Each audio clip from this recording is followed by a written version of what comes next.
Donc en allant dans créer un nouveau circuit, on va aller chercher nos composants. Donc ici, vous aviez le montage qui était donné dans la présentation de la correction ici. Donc on a fait celui-là, c'était l'exercice 4. Et l'exercice 5, lui, était ici. Donc je vais prendre celui-là qui est plus grand. On va pouvoir changer la durée. Donc on retrouve notre coupleur de piles. J'ai mis moins de piles parce que ça fonctionne aussi.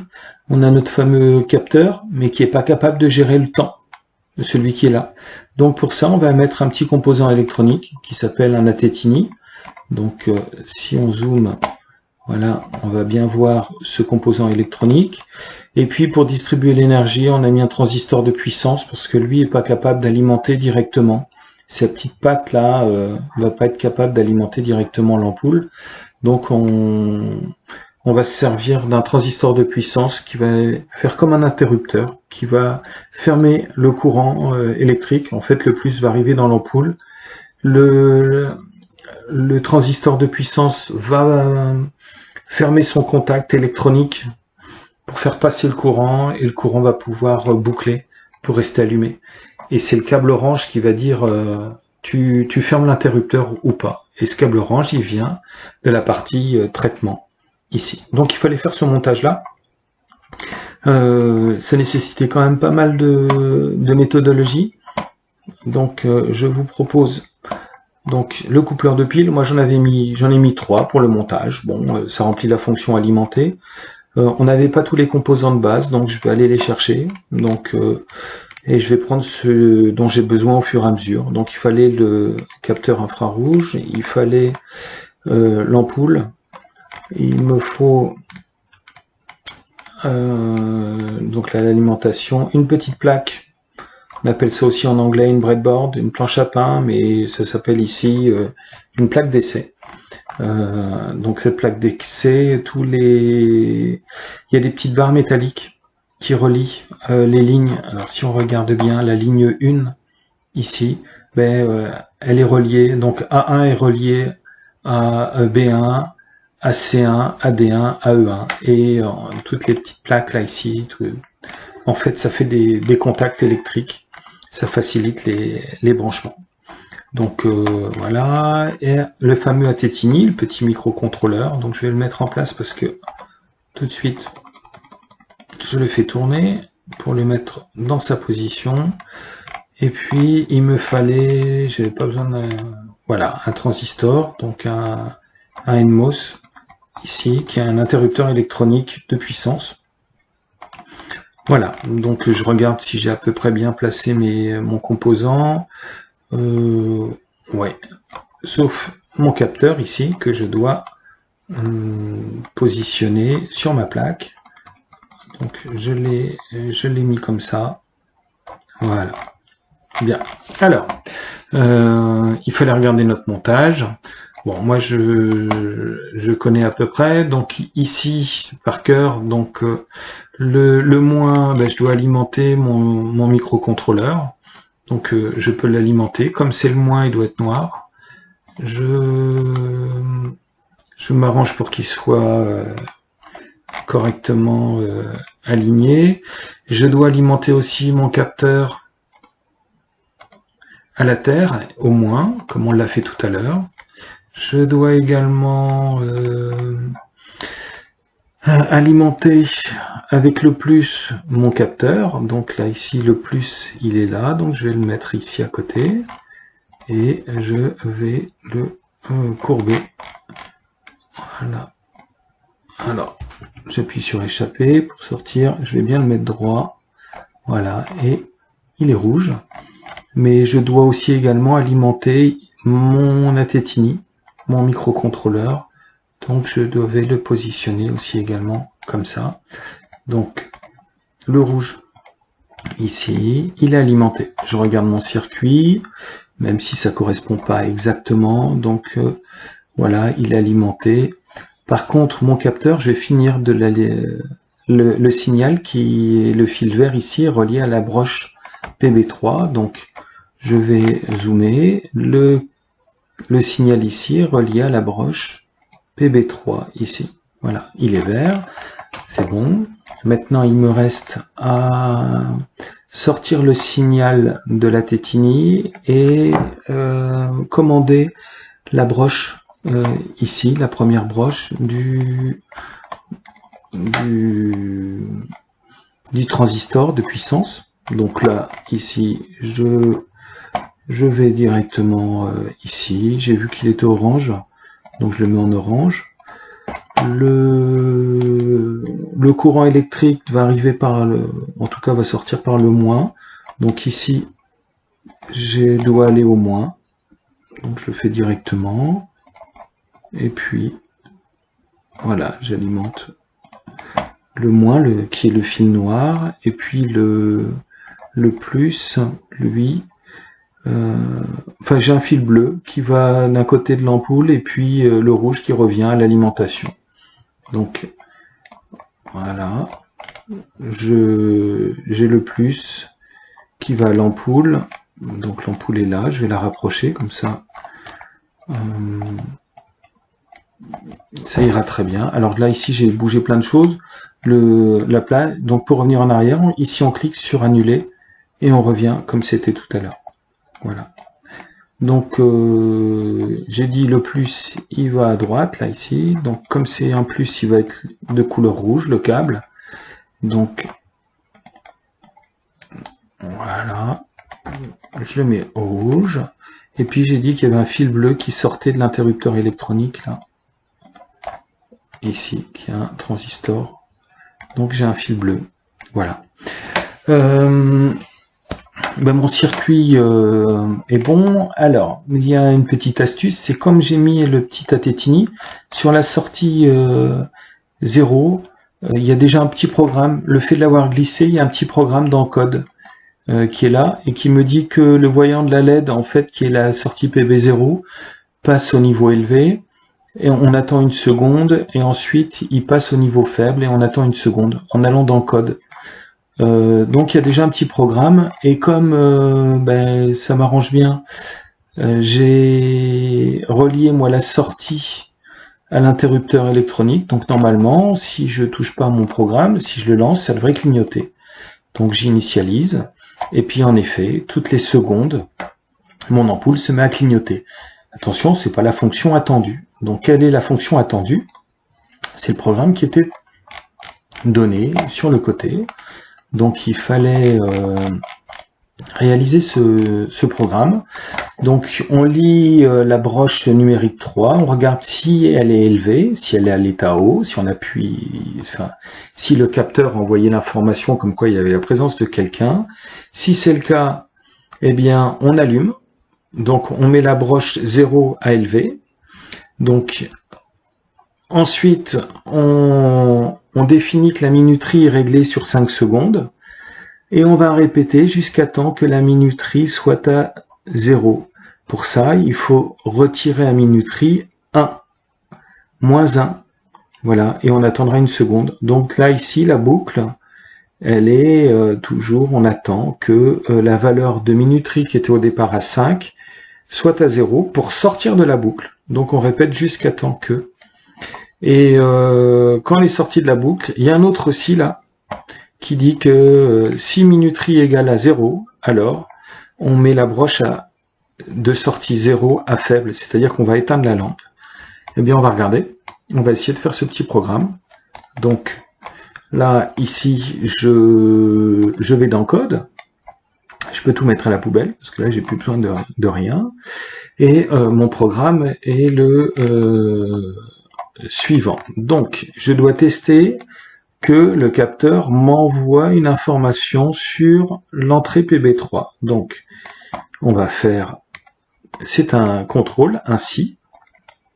Si il se passe quelque chose, si en fait le signal, l'entrée, qui est la broche ici PB3, si la broche PB3, donc la broche numéro 3, est au niveau élevé. Donc, est-ce que j'ai une variable qui me dit élevé? Donc, c'est dans mathématiques. Voilà, ici. Donc, si la broche 3, sur la broche 3, je reçois une information, c'est-à-dire que le capteur a détecté la présence de quelqu'un. Alors, je fais quoi?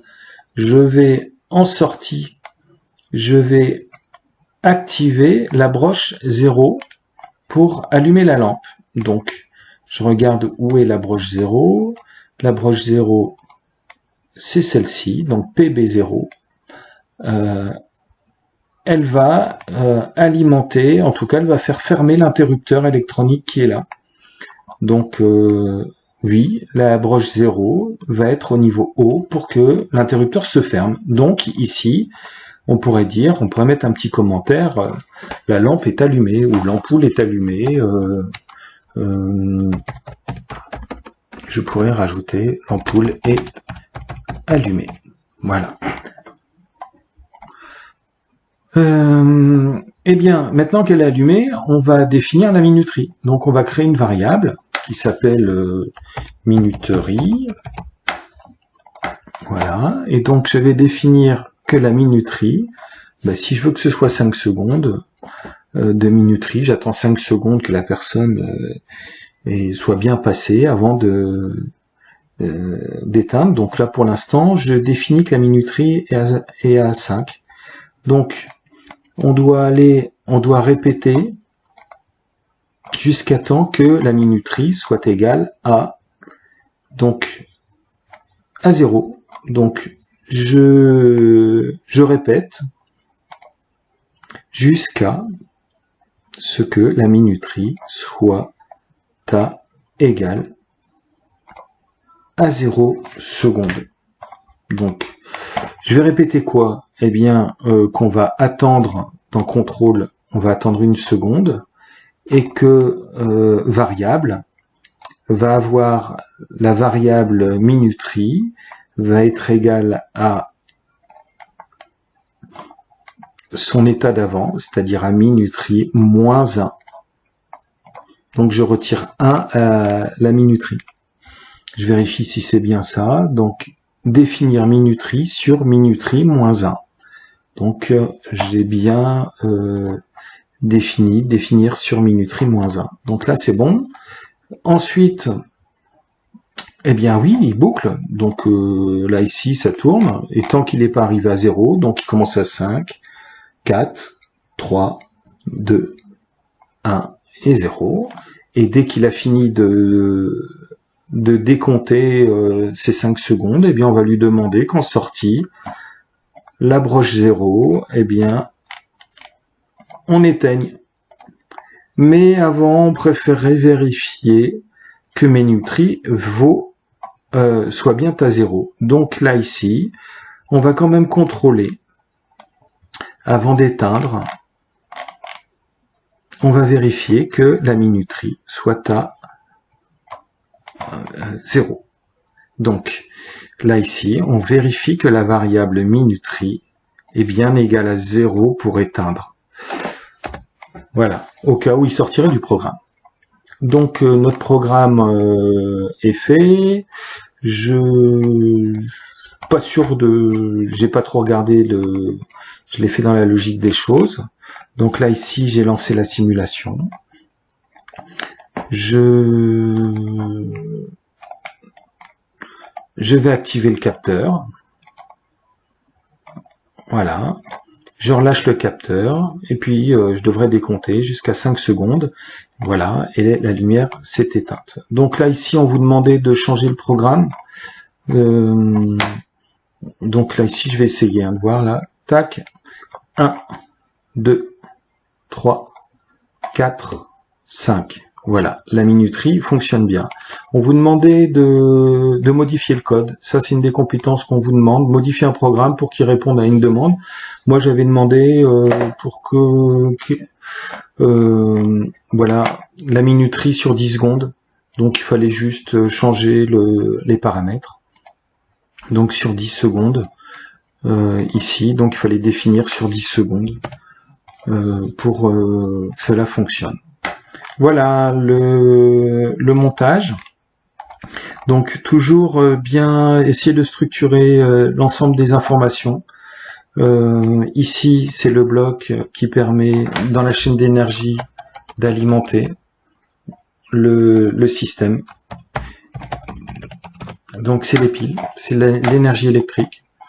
Pour distribuer l'énergie, on a besoin d'un interrupteur électronique. Donc là ici ça remplit ce composant qui est le FETMOS, remplit la fonction distribuée.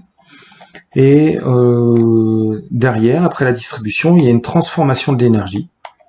Et ici, on pourrait indiquer que c'est un convertisseur, ça convertit, convertir. Donc, convertir l'énergie électrique en lumière. Donc, alimenter, c'est le bloc de pile. Distribuer, c'est le transistor de puissance, là, ici. Et la convertir, ben, c'est l'ampoule. On a bien de l'énergie qui rentre et ça va s'éclairer. Donc ça s'appelle la chaîne d'énergie. Et c'est pour ça que je vais revenir sur le document ici, parce qu'il a à peu près la même structure. Voilà. Alors on a que 3 blocs. Hein.